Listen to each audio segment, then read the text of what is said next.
Hey everyone, so this is my video response for unit number 5, and this week we are talking about muscular strength and muscular flexibility.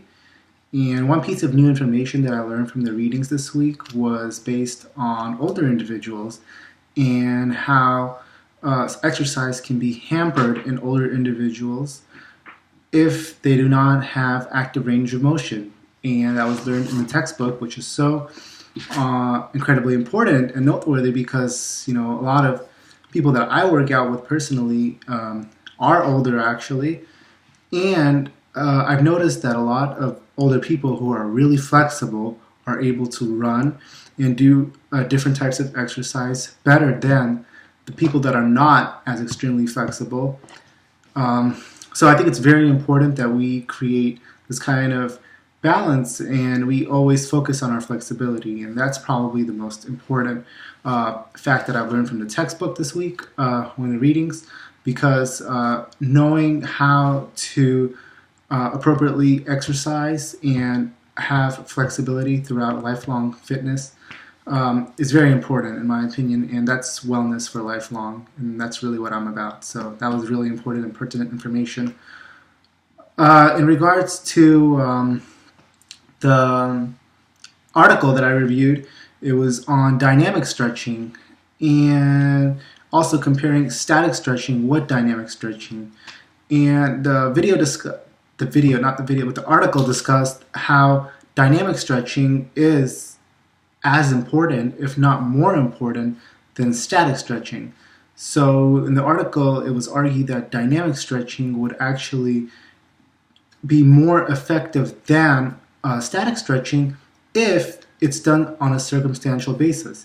That means that for dynamic stretching, you need to do more kind of exercises, just running. You need to mimic the movement. So dynamic stretches mimic the movement that you are performing. So for a runner, for example, they might do some leg exercises such as swinging their leg, also, like doing some kind of squats, some kind of moving, constantly moving while doing the stretching. Whereas in static stretching, you're stationary. So when you're stationary, what you want to do is stationary. There's a problem with that, according to the reading or the article that I reviewed. And the problem with stationary or static stretching is when you do static stretching, you cause or you increase the instance or the chances that you'll be doing overuse injuries. So you don't want to overstretch the muscle, and that actually happens more often than not in static stretching than dynamic stretching. So you need to be very conscientious of how you stretch and why you're stretching. So you need to know the exercises that you're doing. So for an example, the article provides that a gymnast will see tremendous improvement or end results, and it will behoove them to do static stretching, whereas for a runner, for example, it will be more beneficial for them to do dynamic stretching, where you do repetition of the movement and you are constantly mimicking the movement that you're going to be doing while working out. And those are really two important pieces of information I've learned.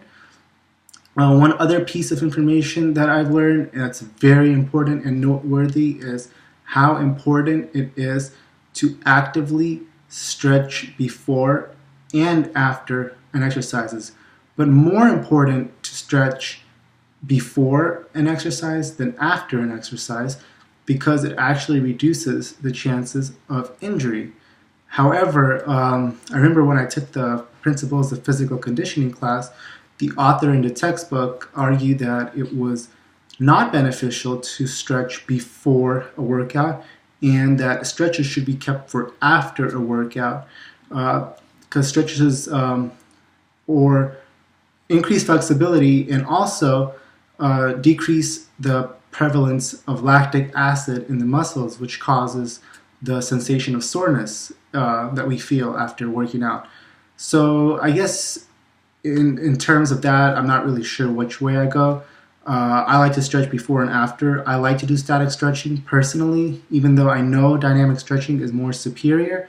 And I guess for personal or professional application, this semester when I taught in the weight training class, what we do is I've taught the students both static and dynamic stretching, and I let them decipher which one they want to do, but I actually recommend doing dynamic stretching for weight training exercises, for running exercises, for different exercises that require movement.